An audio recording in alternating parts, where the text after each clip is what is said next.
sifat hati tersebut. Mudah berbolak-balik, kata Rasul, lebih cepat bolak-baliknya hati ketimbang makanan yang sedang mendidih.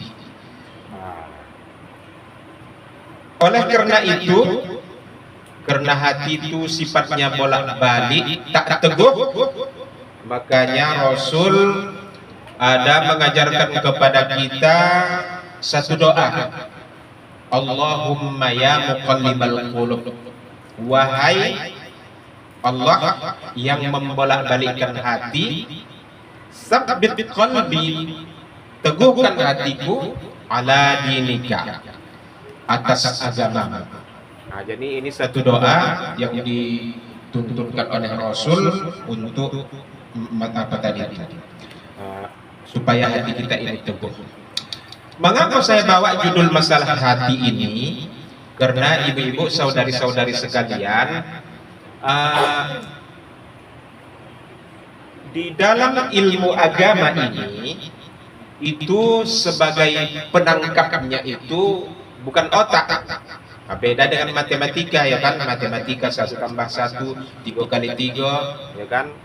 Setengah kali setengah, itu otak apanya.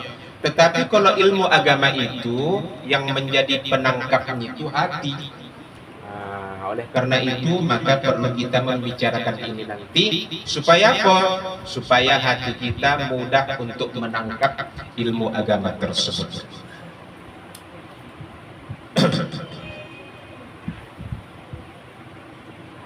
Apa yang perlu kita lihat tentang masalah hati ini? Ini kan salah satu organ dari tubuh kita, organ dalam, namanya hati. Nah, jadi di sini perlu kita perhatikan perlunya menjaga kesucian hati. Nah, ini apa bukan tema kita? Perlunya menjaga kesucian hati.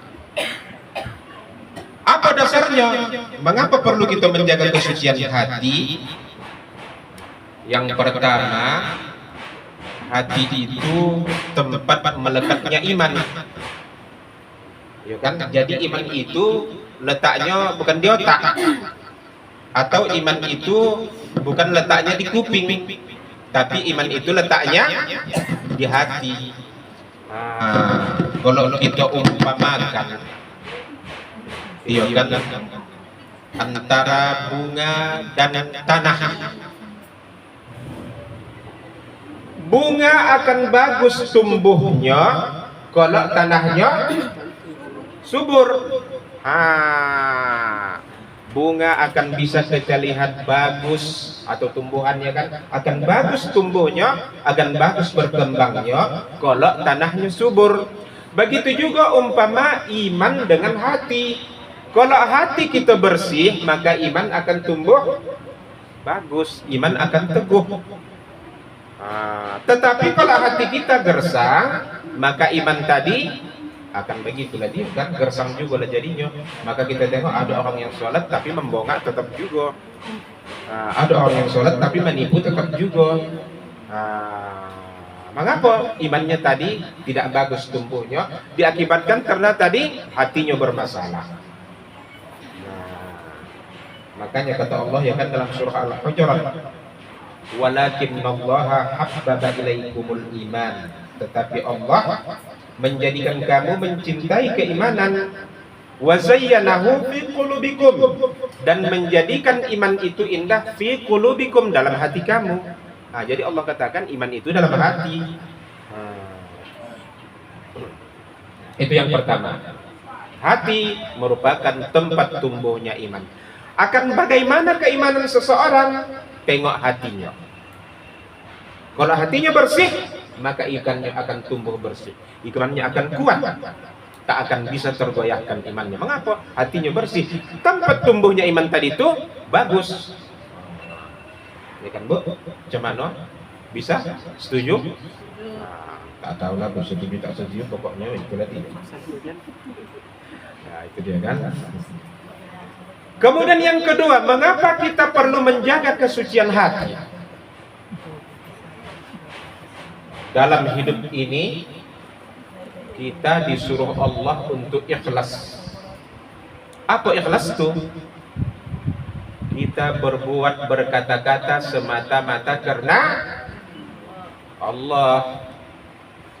Makanya kita dalam sholat membaca inna sholati wa nusuki wa mahyaya wa mamati lillahi rabbil alamin. Tapi jangan dilakukan, ya ada dilakukan inna salati wa nusuki wa mahyaya wa mamati lillahi rabbil alamin. Kalau dalam salat tak boleh begitu. Inna salati, sesungguhnya salatku, wa nusuki, ibadahku, wa mahyaya, apa? Hidupku, wa mamati, dan matiku, lillahi, hanya untuk Allah Ta'ala. Inilah ikhlas itu. Apa saja yang kita lakukan semata-mata karena Allah. Nah, itu dia ikhlas. Jadi ikhlas ini akan bisa timbul dalam hati kalau hati kita bersih, betul. Orang yang hatinya kotor tak akan ada keikhlasan dalam hidupnya. Nah, pokoknya segala sesuatu pandangan manusia yang penting macam mana pandangan orang. Nah, ini dia, berarti hatinya kotor, ya kan? Itu dia. Nah, adalah pokoknya di kami ini dia kata. Jendo kompo. Tubit ka. Atugang. Ika minun ya kan. Ini kita belas si A sama si B. Kang kau buat satu si Jiyah, satu si Antah, ada pula terus pas kamunya kan. Nah, elok buat si A sama si B. Atau si kopi sama teh. Tak kamu kira nama si kopi kan. Teh begitu juga tak mungkin ada. Walaupun ini kemungkinan tak teh ini agaknya kan. Nah, putar lah dulu ya. Ah, ayo minum tuh, minum dulu. Minum lah Pak, bismillah. Panas. Tom, ini buat tentang puasanya tadi. Kok puasa pohon jadi kesini.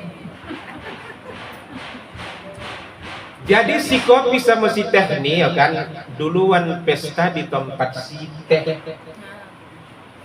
Ah, jadi datang si kopi pula dikasih lah box sekilo. Sekilo. Sagoni. Ah, sekilo pula. Sekilo untuk apa? Untuk kemahnya ya kan. Nah, sagoni lah dikasih si kopi kasih teh. Inilah jangan tolonganku sama kau. Tiba-tiba jarak setahun pesta pula di tempat si kopi. Datang si teh tak mengkasih. Tak berbalas lah. Tak berbalas. Mak bacakan lah si kopi jam. Oh, kalau nak begini yo kamu hari ini jo kalau aku menolong orang. Kalau begini. Ditolong pun tak lagi dan orang noh. Berarti dia tadi orang menolong tu Untuk tarik-tarikan Pak. ah, tidak pula, tak tarik-tarik orang itu doh. Kalau lain kan ada itu yang arisan-arisan itu lain macam itu pula. Ini tak ada begitu doh. Tak ada begitu kan? Tapi balasan hati itu memang begitu. Ah, itulah pokoknya matinya itu tadi mengkasih. Dia pas sedekah ingin Balas. itulah dah. Nah, inilah jauh dari keikhlasan yang seperti tadi itu. Baca kepada dia. Kok gini kamu ke akhirnya aku tak nangon, tak aku menolong orang lagi. Mengapa? Ditolong pun tak nandingan orang nggak doa. Berarti niat dia tadi menolong tuh Tak ikhlas. bukan lillahi ta'ala ya kan? Tidak. Padahal Allah namanya kita wa ta'awanu, saling tolong menolong. Iya. Ternyata dia menolong bukan karena ingin pahala. Ingin dibalas. Begitulah kok di sana. Di mana-mana. Apa pahala lah apa yang tadi itu? Cuman Di mana-mana. oh di mana pun begitu juga ya.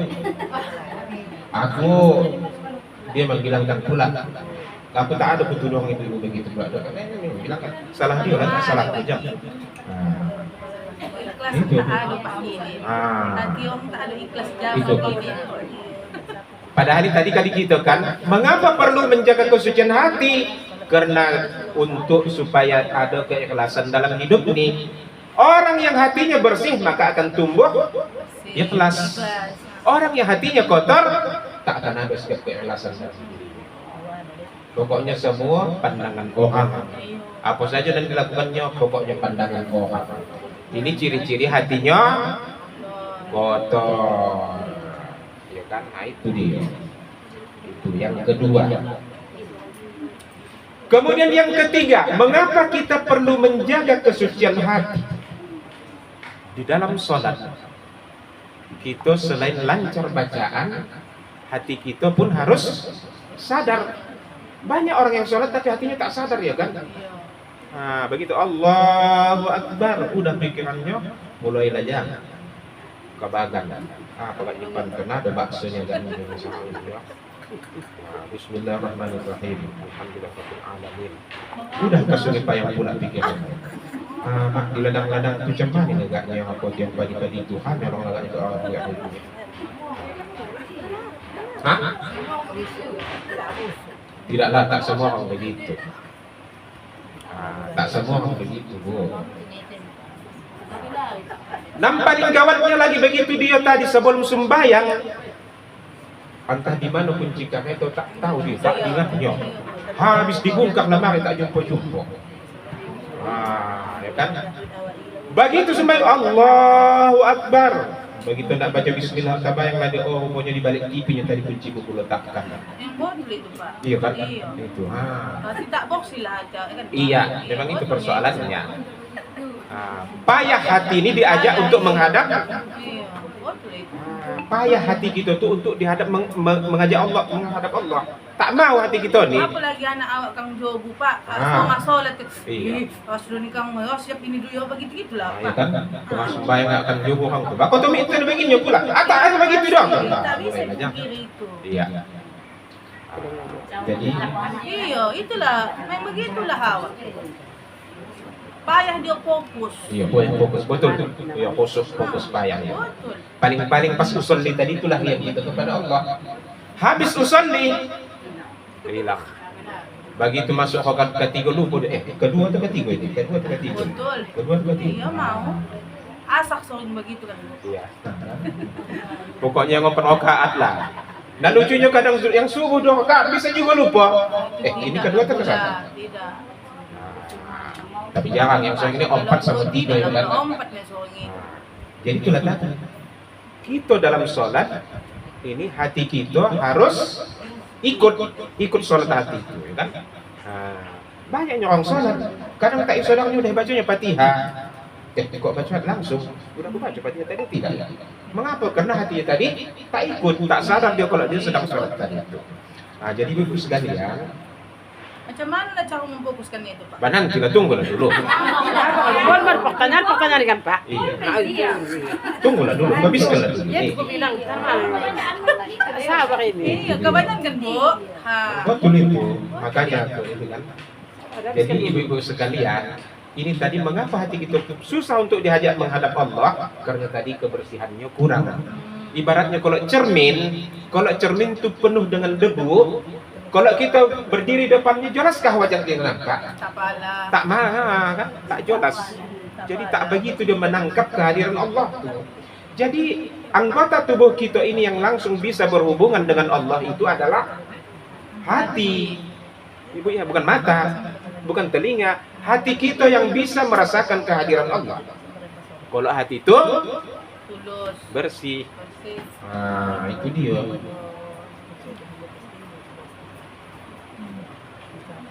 Itu. Jadi makanya perlu menjaga kesucian kita. Kemudian yang keempat, mengapa kita perlu menjaga kesucian hati? Karena hati sebagai penentu seseorang, baik atau buruk. Maka kata Rasulullah kan, ala inna fil jasadi mudghah. Ketahuilah, sesungguhnya di dalam tubuh kamu itu ada segumpal daging. In salahat salahal jasadu kulluh. Kalau hati itu bagus, maka akan baguslah seluruhnya. Jadi kalau hati bagus, bertingkah laku pun dia akan, berkata-kata pun dia akan bagus. Kan adanya kita tahu orang yang kalau bercakap-cakap tak tahu awak pokoknya atau semuanya. Dan sabaya sama tak sabaya sama dia ben sama semua. Sekarang kalau bercakap tak nang apa saja. Yang kata-kata hewan-hewan pun masuk semua dia. Walaupun bukan marah dia, tapi tetap juga hewan-hewan ini ikutkannya juga ya kan.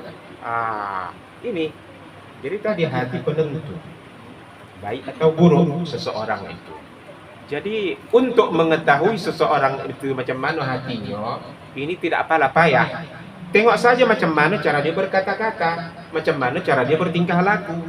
Itulah menunjukkan hatinya. Mengapa begitu? Ibu-ibu sekalian, sebelum kita mengatakan sesuatu, di mana kata-kata itu dulu muncul? Hah? Ini kata-kata sebelum kita keluarkan, itu kata-kata itu di mana muncul dulu? Di hati dulu kan? Dalam hati dulu kata-kata itu muncul, baru diucapkan. Begitu juga kita berbuat, sebelum kita lakukan sesuatu itu, di mana perbuatan itu dulu muncul? Dalam hati juga. Jadi untuk mengetahui hati seseorang, tengok saja macam mana cara dia berkata-kata, tengok saja macam mana cara bertingkah laku. Udah, begitulah gambaran hatinya. Ya kan?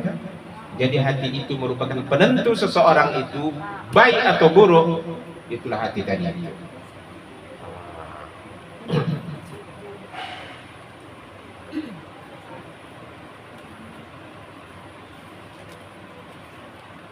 Udah. Kemudian yang terakhir, baru kasih tahu nanti ya kan. Yang terakhir, hati bisa memahami atau mengambil pelajaran dari suatu kejadian. Ya kan? Kalau hati kita tuh bersih, maka suatu kejadian itu akan bisa kita ambil hikmah darinya. Kita akan ambil pelajaran darinya. Ibu-ibu sekalian, adanya kita tengok orang kadang bertubi-tubi datang balas sama dia, ya kan? Tapi kita tengok tak berubah kelakuannya, tetap juga kok nama membongkak juga misalnya kan? Kok nama manipu juga, padahal sudah bertubi-tubi datang peringatan Allah sama dia, tapi tidak berubah.